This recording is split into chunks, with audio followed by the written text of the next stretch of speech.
Welcome to a new episode of Outside the Panels with your host, Johnny the Machine Hughes.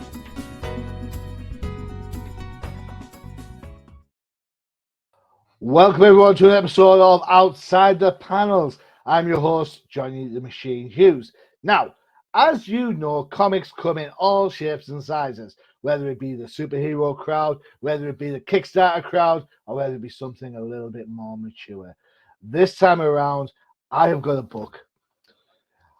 It's only one way to describe it. It is so bonkers in a good way, you cannot help but want to talk to the writer, artist, creator, the guy that did the letters, the guy that did the ink, the guy that puts the staples in the middle of the graphic novel itself.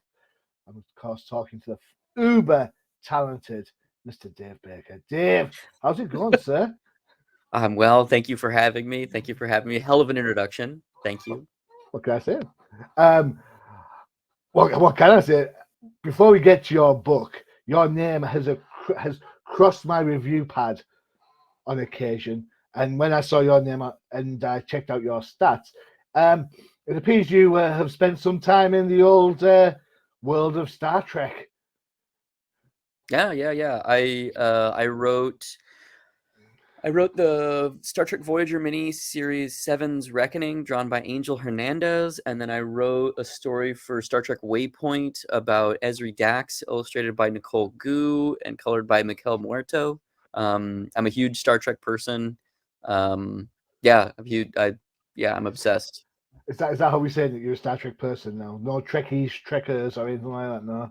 I mean, No. I frankly, I don't know what the proper term is. I feel like Trekkie used to be a little bit more of a pejorative, and now I feel like, Yeah.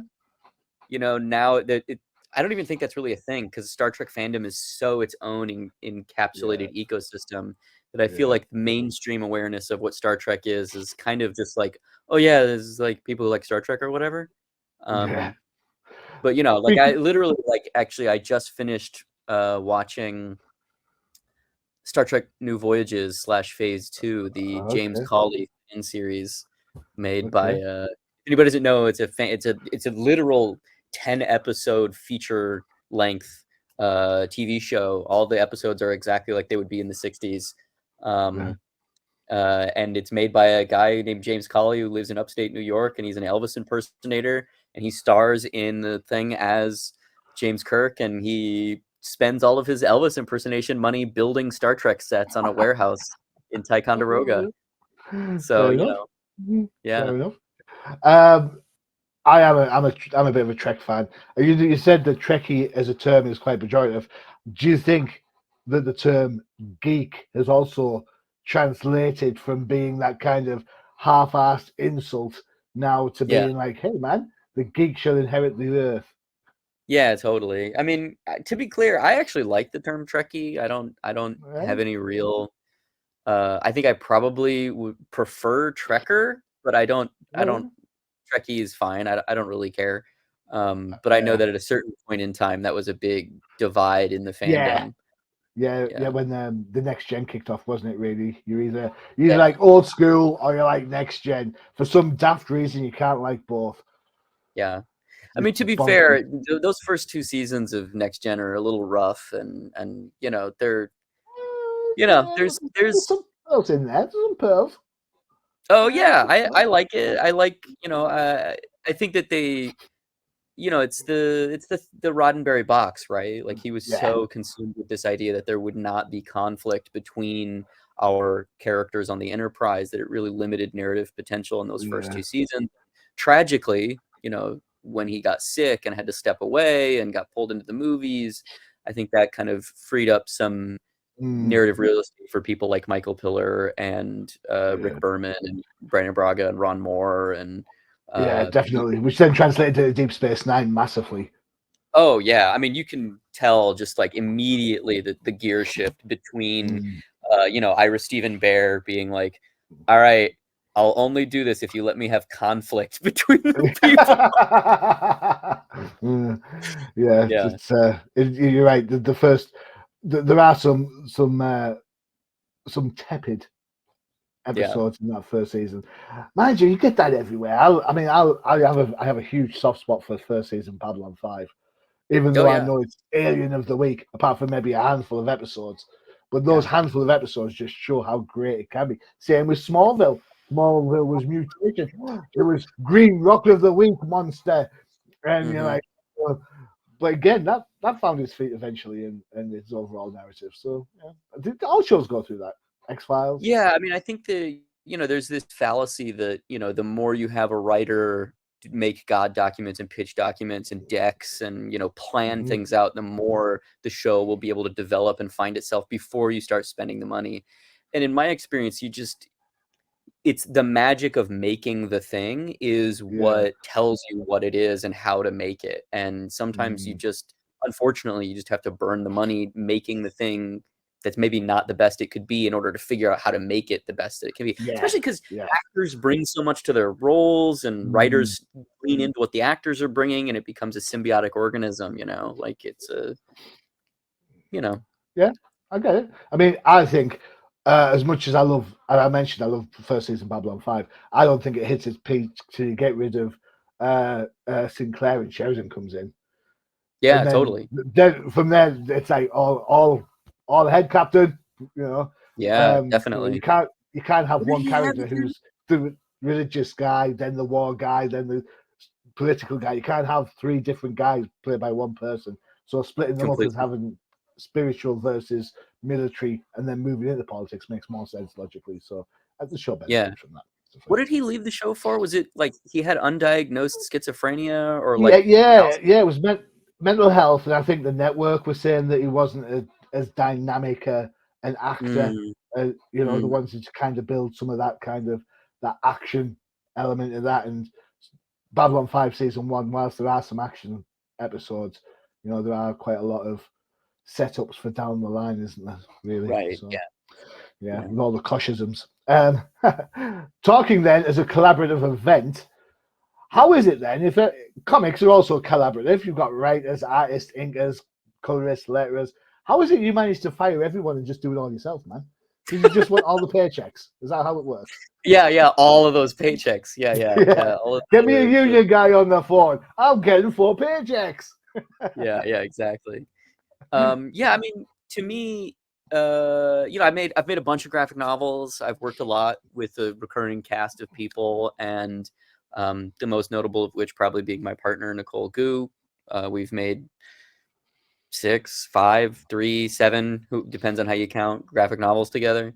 Our last book. How'd you count? This isn't Sesame Street. It goes 1 through, right?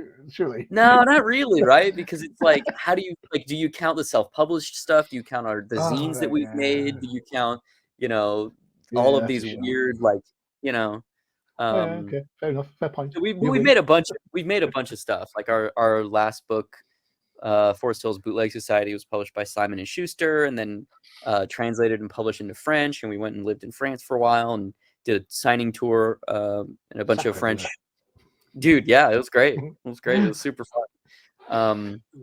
And then before that, we got nominated for an Eisner for our Dark Horse book, Everyone is Tulip. And but I think the thing with working with anybody is just it becomes a synthesis, right, of 2, 3, 4 viewpoints, and inherent in that is compromise. And I wanted to make something that was uncompromising. I wanted to make what is the thing that I would, if I stumbled on the wild, would be laser targeted at my interests and my obsessions. And the only way to do that was to write and draw and color and letter everything. Although I will say that yeah, exactly. No shit. I will say though that the book also features a lot of photography, and the photography is by this wonderful artist named David Catalano, and all of the design elements in the prose sections were designed by the graphic designer Mike Lopez. Cool. So I was going to get to the design elements in a little bit, but first of all, we'll talk. The book in question is a book called "Who is Mary Tyler Moorehawk?" Now, I know who Mary Tyler is. That's like some sort of comedian, like 70s show, right? That's Mary Tyler Moore, right? It's Rhonda, right? Yeah. Isn't it? Is that right? Yeah. I don't know these things. Yeah. So then I did a Google search for this Mary Tyler Moorehawk, and I got to tell you, man, I'm like, who? What? Where? Who? So what? So You're please right. put me out the misery. Is this a real character? Is this a real show? What's going on? Because I looked at it, I'm like, Yeah. my head was just. Yeah. Well, okay. So the book, Mary Tyler Moorehawk, is a half graphic novel, half novel project. It's all written, drawn, lettered, everything by me, aside from the photography and design that Mike and David contributed. And the comics half of the book centers on a globe-trotting family of super scientists named the Moorehawks. Mary Tyler Moorehawk is the kind of Johnny Quest or the Nancy Drew or the Hardy Boys style analog, where she's a teen adventurer. And the comic itself follows this family as they attempt to stop this villain from an alternate timeline of coming into their world and committing spatiotemporal holocaust and just kind of annihilating the entire timeline. I've seen this And on Doctor Who, I'm sure. yeah, of course, yeah, yeah. I'm joking. So the comic is kind of this like Buckaroo Banzai, Johnny Quest, throwback retro futurist thing about this adoptive family of adventurers who have to try and come together in order to save the world, right? Yeah. And then the other half of the book is prose that's told through the form of like epistolary zines that you're reading that are from 100 years in the future, written by a journalist named Dave Baker, who's obsessed with a TV show called Mary Tyler Moorehawk that was adapted from the comics that you're reading. And he is kind of obsessed with this idea that this show has this kind of greater metaphysical being or something attached to it. And he goes out and tries to find the guy who created the show, and then when the show got canceled, became a recluse. And over the course of that process, ends up discovering that the guy who created the TV show is also named Dave Baker. What? Yum dum dum. Now you can see why I'm confused. Yeah. I mean, even talking about the book, it's like retro-futuristic. That is like as oxymoronic statement as you can possibly get. Yeah. Right? Yeah. Retro-futuristic. It's like, what? So you're kind of looking at, I suppose, intellectual property. That's the kind of like the backbone that the series is kind of hung on, right? And Dave, and you've worked with franchises before with Star Trek as well as doing your own stuff, so you know firsthand how IP works.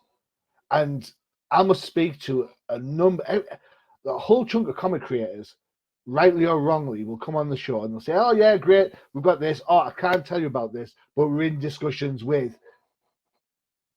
to get a show to go on Netflix, to go on Prime and stuff." This harks back to what you're saying right at the start about it, like everything being collaborative. Yeah. What is it about IP that made you want to kind of tell a story that has, first of all, you've got the trappings of retro futuristic science fiction dimensions, family stuff going on, but then you've got to think, well, hold on a second, there's a creator in this book, who created everything in the start, and now he ended up. Why was he a recluse? What happened? That's quite. I say this a lot on shows like this, but that's a lot of plates when you think you've got the story narrative going on, as well as the kind of the backbone of the narrative going on as well, which you may not get to until that point. How do you manage to keep all that going? Yeah, I think so. One of the things I wanted to do, I'm a big fan of writers like Mark Z. Danielewski or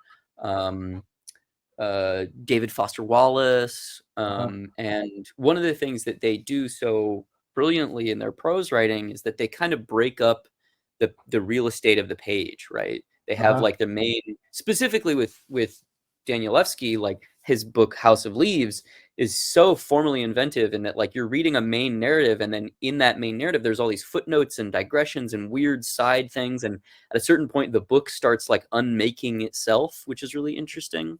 Or with David Foster Wallace, he wrote a bunch of these essays, specifically Consider the Lobster and Supposedly Fun Thing I'll Never Do Again, which are 2 essays about him being put in a mundane situation and then recreating the experience of being there through the fracturing of the plane of reading text. So there's all these footnotes about like discursive little thoughts or inside jokes or these weird little thoughts that he's having. And I was reading that stuff and I was like, oh, I think there's a way that you could mimic this in comics and have like the thing that you're supposedly there for and the behind the scenes of it at the same time. And you would basically, it's almost like watching a movie and the behind the scenes documentary of the movie simultaneously. All right. Okay. Right. Yeah. Okay. That. Yeah. It's cool. And go on. Oh, I was just gonna say, and I think that if the book is successful, who the fuck knows? It will be successful. Thank you. That's very nice. I have no idea. At this point, the success to me is that it's out in the world, and I'm excited that it got published and that it's going to be available. Not just through my own personal website or whatever. Yeah. But the idea that you could have something that is based on a sense of nostalgia, playing with those tropes, and then also make an indictment about nostalgia culture and how nostalgia culture is ruining everything, felt like a really kind of push and pull to me. Right. Let me ask you then, how, I think I know what my version of this answer is. How is nostalgia culture ruining everything? I know what my answer is. All right, if I give you my answer first, and then you can tell me if I'm in the ballpark. Yeah, sure. Yeah, go for it. Yeah. I avoided a weekend worth of grief about a year ago. And the reason how I managed to avoid this is someone had put on Twitter about the Star Wars movies, the newer 3. And they said, they don't make Star Wars for me anymore. I'm very angry at you, Lucas, for selling out to Disney. I was like, oh, okay. So then, me being a sensible person, opens up my Twitter, gets the thumbs ready, and I'm like, please note, dear Twitterer, that Star Wars has been and always will be a kid's movie. When you first saw it in 1977, you yourself was a kid. Now you are an older adult and your taste in movies have changed so dramatically that a Star Wars movie does not fulfill that need anymore because it's not made for you, it's made for your kid. I then sat back and I thought about what I was writing, and I deleted it and I went past the text not to put it on there because that would have been my whole weekend consumed by this idea that Star Wars is not for kids, is not just for kids. And it isn't, because there is a nostalgia element to it. But it's that in my head, it's all the people that say, that's not my Star Wars, that's not my Batman, that's not my whatever. That is how, in my head, nostalgia is ruining culture. I don't know if that's the right answer, Dave. I don't think there is a right answer. I think it's multi-layered, and I think that can be a perfectly valid answer. Yeah, I think the area that I would maybe expand on is that right now, because of things like the North Atlantic Free Trade Agreement and other political apparatuses, we've strip mined the broader American mercantile, textile, and manufacturing industries to basically be a walking husk of what they used to be. So despite the fact that we are a superpower, we're really only a superpower because of our military, and we've never had a war fought on our country's land, and of our global exporting of American culture, and the fact that the thing that we're selling is the American dream and the myth of American superiority. And I think that becomes very strange and muddled and gray and potentially damaging when the only thing that Americans want to consume is looking back at, these are the things that America used to symbolize. This is comfort food. Even the word nostalgia itself is somewhat evolved in its definition. Like the initial definition of nostalgia is supposed to be a bittersweet, borderline painful experience of contemplating that you can never go home again, that you can never experience childhood again. And now the meaning, and look, I think that this is okay that words evolve. Language is made up. Like all of this bullshit doesn't mean anything. It's just the mutual social contract that we all have kind of mutually decided upon. But the fact that nostalgia now means something that's safe, that harbors a sense of positivity, that really allows me to reconnect with a childhood. If it was just a part of our culture, I think it would be totally fine and permissible and great. The thing that gives me a little bit of pause is that it is all of our culture. Most movies, speaking in broad generalizations, they play on nostalgia in one way or another. Intellectual property from 50 years ago, 80 years ago is dominantly our pop culture today. And look, I'm a part of this system. I like these things too, but I still am a little concerned that the only movies being made are Marvel and DC movies. Like, I like those things. I said Marvel. No, we won't say DC movies, right? But you know what I mean? There's like 50 of James Gunn movies coming out, like not literally 50, but there's a lot of them. They're making an authority movie. Like, what? I hear what you're saying. I always think Marvel movies are plug and play. You just plug them in and just let them go, and you can interchange any character, and nothing would change that much. Maybe a couple of them. And the fact that there are so many sequels of sequels of sequels of sequels just build that, we've been there, done that, let's do it again. Been there, done that, let's do it again. I suppose if you want to be pedantic about it, you can say that at least the DC movies are trying different things tonally. You've got Birds of Prey versus Suicide Squad versus Batman versus Superman versus the Joker, all of which are legitimate DC movies told with a different types of audience. That said, I'm still not going to see Aquaman. Just saying. But I still feel like in some ways we're and I agree with everything you just said. But I feel like in some contexts we're just rearranging the deck chairs on the cultural Titanic. Absolutely. Agreed. Massively agree. Like, where's the new version of the new Hollywood movement? Where's the new version of the death of the old studios and the rise of the independents? Where's the new his personal behavior aside, Weinstein Company, Miramax era of like exciting work made for adults, like the kidification of American culture and the infantilization of it is deeply concerning to me. Again, you're speaking my language. What did I start watching? Bad Batch, the Star Wars cartoon. I started watching it. I was like, oh yeah, Bad Batch. I've seen them on Rebels. I know what's going on. Excellent. They bring a kid into the storyline. I'm like, poof, off. Thank you. Because why am I watching this? I don't need to see yet another kid with a hidden power stroke agenda stroke creation. I don't like Harry Potter. Bring on the, you know what I'm saying? I don't need that. So stop trying to force feed me the same ideas, albeit in a different place, a galaxy far, far away. But still, you're absolutely right. I think that there's, there should be space for all of this. I think there should be space for fun, escapist, big budget, 4-quadrant movies, and I think there should be space for adult-oriented, serious dramas and comedies, and whatever. The problem is that there isn't right now. It's just big budget superhero genre storytelling. And when you transpose that into the comic book version, it's Marvel DC. Totally. Or maybe throw some image in there. But still, that's what you go. And I get that people go into comic book stores to get by the Batmans and the Supermans. Like you, I'm a creature of this. I buy Batman. I love Batman. That said, I'm in there, so I'm now looking at independent books as well, and I'm picking up indies, But then I guess I'm a bit privileged because I get to work with you guys, creators who come on the show, tell me about all this great stuff. I see all this great product, and then go out and find it for me. Totally. So I get that I'm a little bit privileged in that, but to be fair, if people do the work, they should be able to do it, which is why they should be watching the show.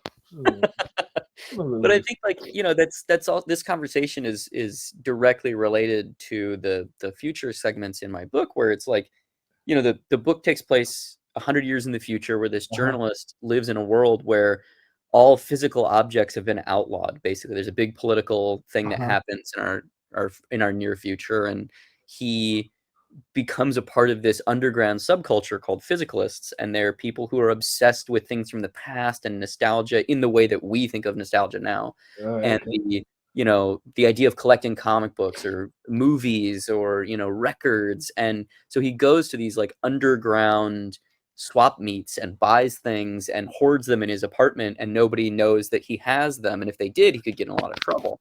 And My so wife would like that. Get rid of all my comics. and so like, you know, that kind of looking at the status quo of today through the lens of what could happen tomorrow is kind of the, you know, the push and pull of those future segments of the book. And over the course of the book, both that stuff and the you know, frankly, a little bit more digestible, you know, action adventure comic stuff start to dovetail into one another, and they have a dialogue. Oh, cool. Excellent. Right. On that note, we will take a break for one of our other shows. And when we come back, we'll talk a little bit more about the book. I want to talk about the design element of some of the pages, especially the character. So we'll the heroine of the book, and we'll go from there. Sound like a plan, Dave? Sounds great. Sounds great. Where should we go? I tell you what, we talk about culture, we talk about different things. I think we might as well have something a little bit different. It is time for K-pop Cosmos.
There you have it, K-pop Cosmos from Marky Mark and Freya, our monthly show of everything that is K-pop, whether it be style, music, fashion, all the other things that go with that.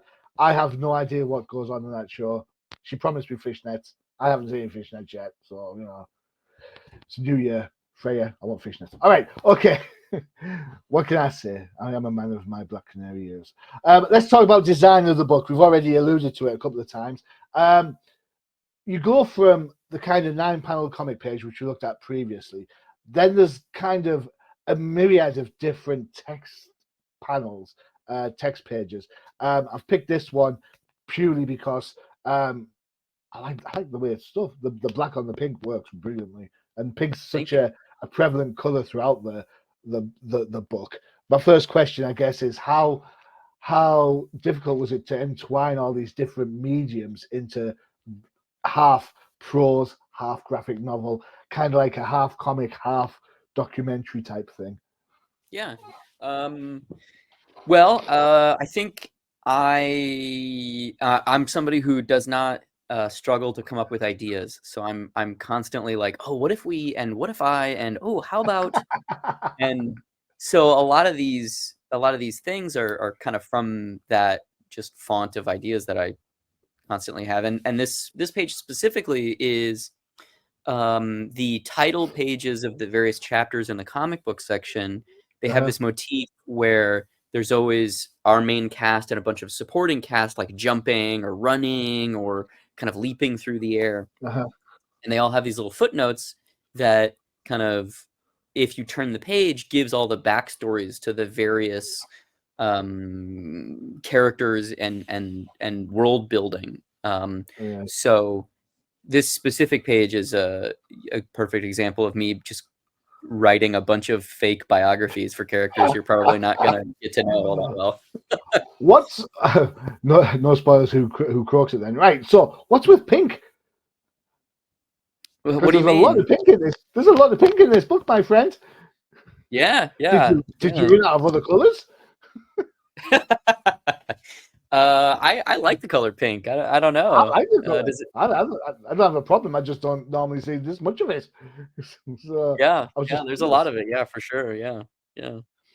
I think the idea, I like the fact that you get these kind of 9-panel pages, and then the panel sizes change. And then when you talk about the text elements that come into it as well, I think that it serves as a fantastic contrast, if I'm honest. Oh, yeah. Just waiting to go on to the next page. There you go. There's an example.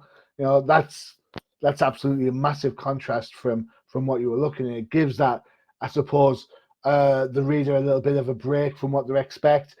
And then for me, I'm going to say this, and you've probably heard this before, and I apologize. It reminds me a little bit of Watchmen, because in Watchmen you have so much. You've got the main story, then you've got other things going on, and then somewhere between the second or third act, you then start to get interested in what's happening on the Black Pearl. Excuse me, rather than what's going on in the real world. Yeah. So that's kind of nice how that morphs together. Yeah, I mean, I like Watchmen. Spoilers, it's really good. I don't think it's spoil the book from the 80s. Yeah, and I like that ship sailed. Just don't tell anybody Darth Vader's Luke's dad, for Christ's sakes. Yeah, totally. Yeah, but I had said, you know, the kind of primary influences for this stuff was mostly Danielewski's House of Leaves, and then also Infinite Jest and David Foster Wallace's essay work.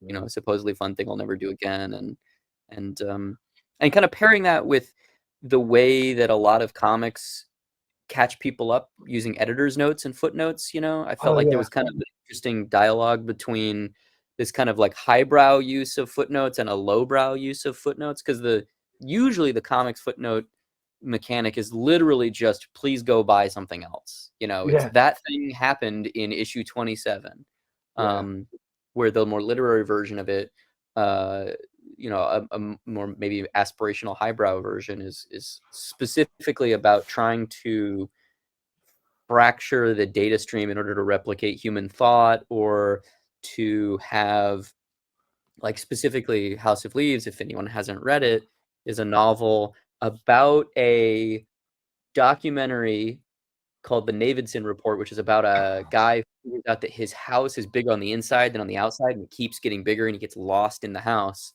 And then the book you're reading is Doctor Who. Right? Yeah, exactly. Yeah.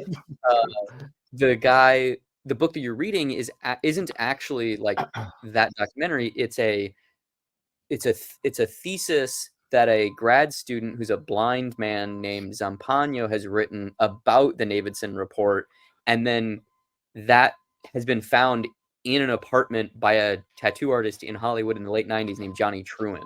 So you're reading Johnny Truant's notes on the, oh my gosh, there's a garbage truck outside my house.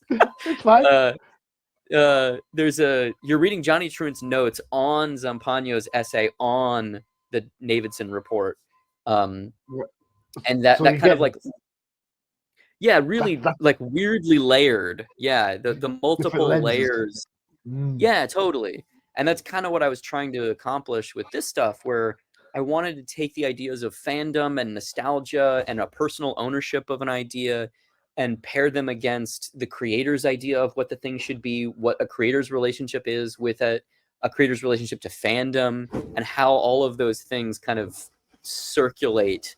Oh my gosh, this guy is just thrashing this trash can outside. I don't know if you can hear it or not, but it's. I heard a little bit there. I was like, man, you kill that trash can. Go on, man. Go on.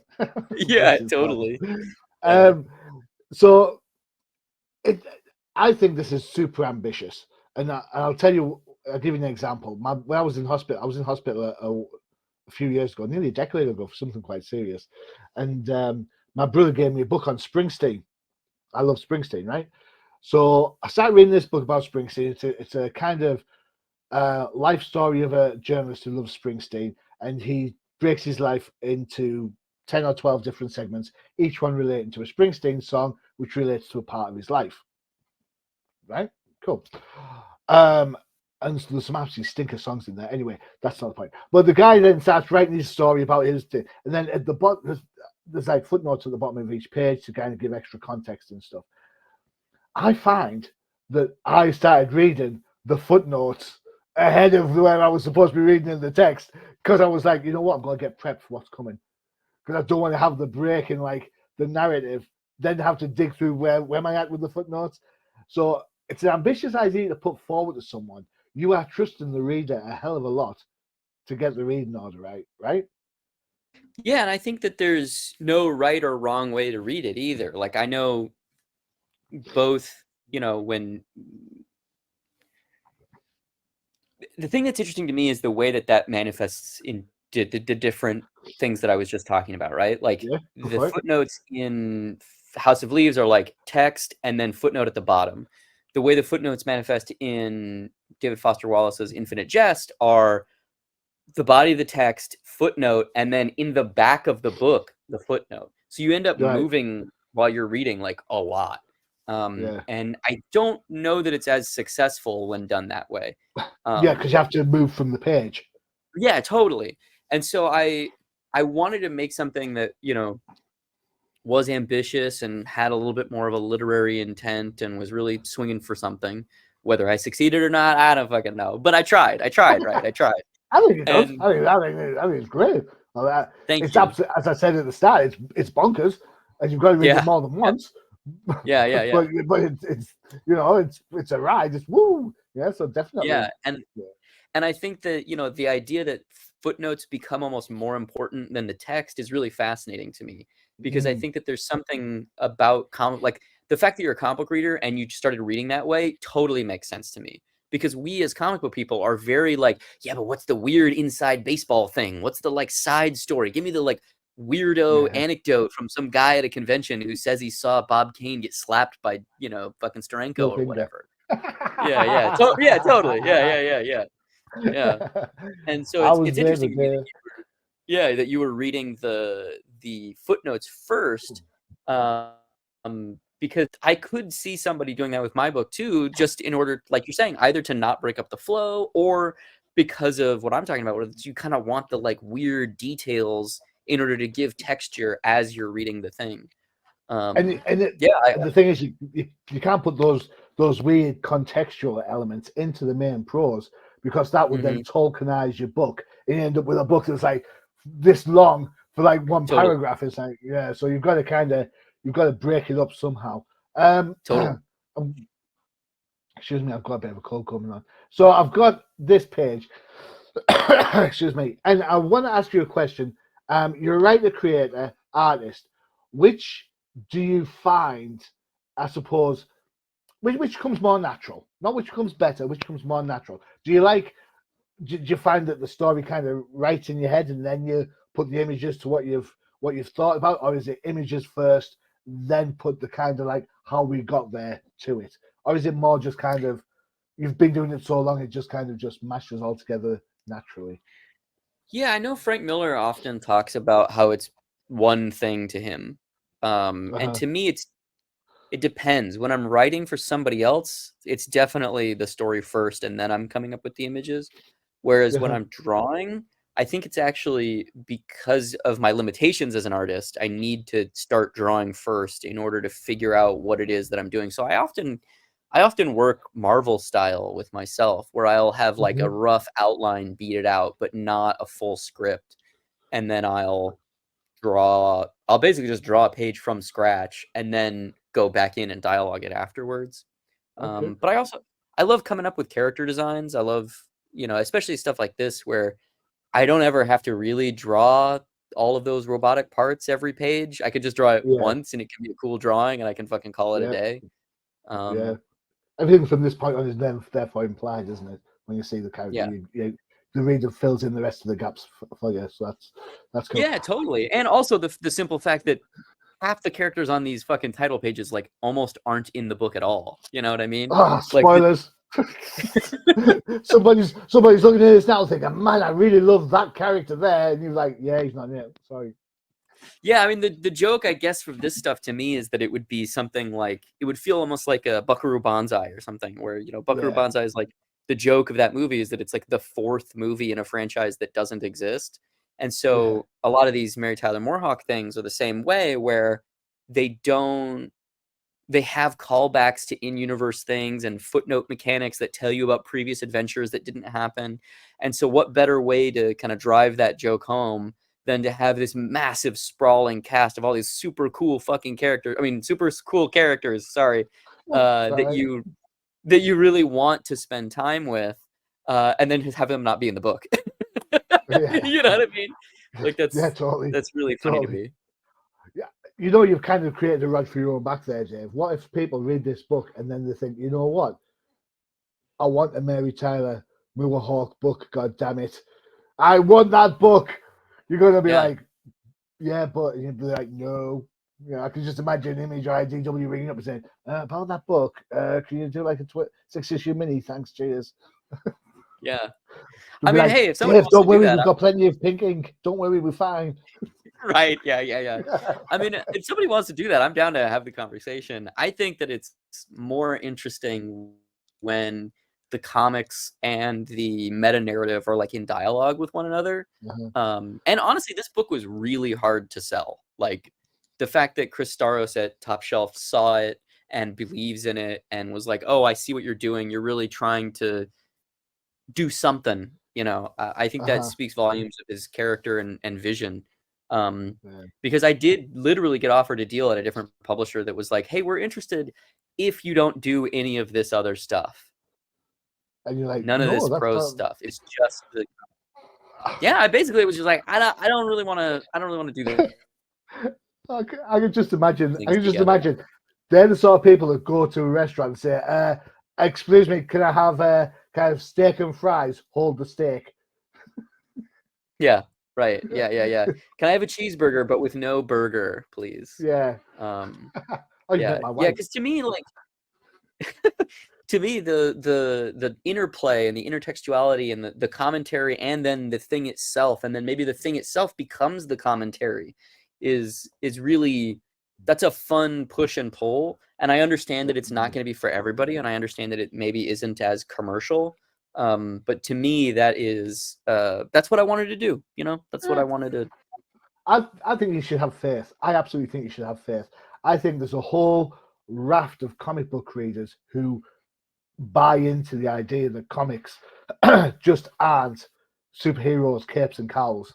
And I think there are people who, like you and I have discussed today, Dave, who are sick of the repetitive nature of the same thing already, you know, and they're looking for something new and want to see their thoughts and their ideas on the rolling continuation of the same downtrodden stuff exposed to what it is, and which we've talked about, you know. And if you're going to do that as a comic book reader, comic book fans get bored just the same as movie fans, and you're showing them how that is or why it is and how the two elements or three elements contract and constrict each other. I think there's yourself a little bit short on that, my friend. I think the book, it looks great for a start. It looks great. It reads well. There is a lot to go through. That is by far an absolute truth. There is a lot to go through. But I think you will absolutely find an audience for your book. I think it's a really good, ambitious book. And you know what? I tip my hat for you to stand on your ground and saying this is what I want to do. Absolutely. Thanks, well man. done, sir. Well done. Thank you. Yeah, I mean, that's all I can ask for is just, you know, to have my day in court, and you know, this is what I wanted to do. Whether it sinks or swims is kind of not up to me now. Yeah.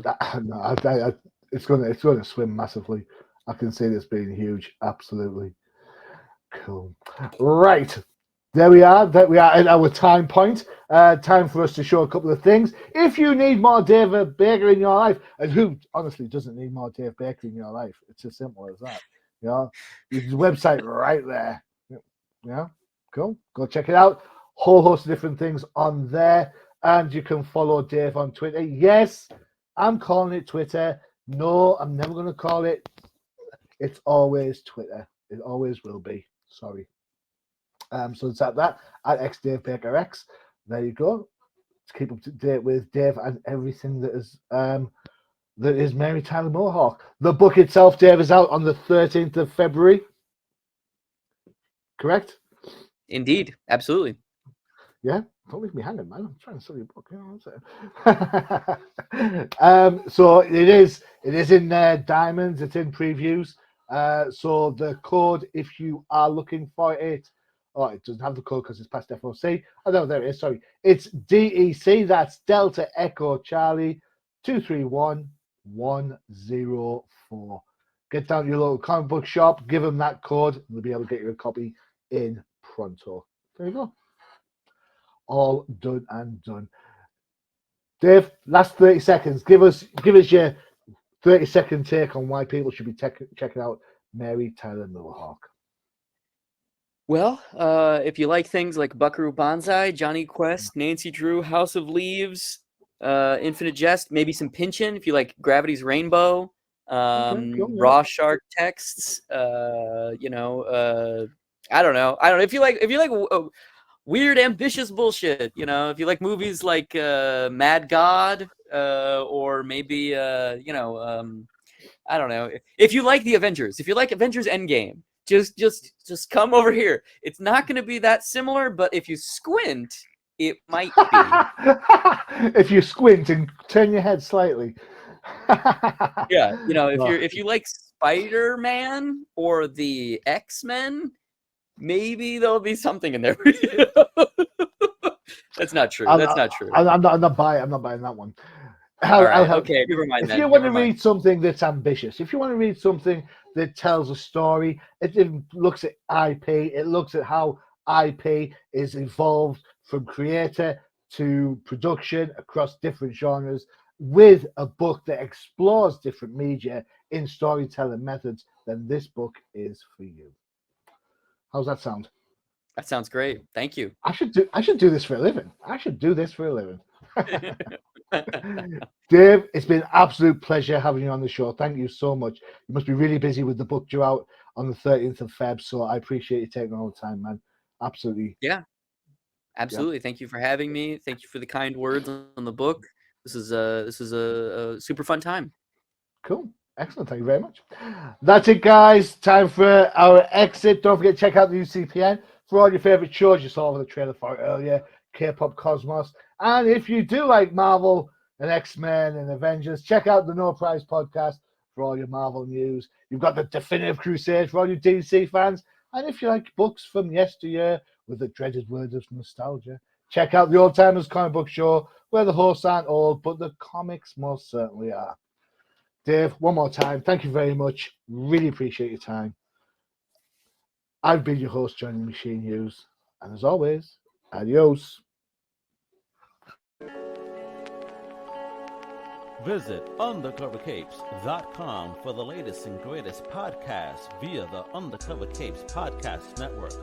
Also visit our parent company website, comiccrusaders.shop, all about comic pop culture.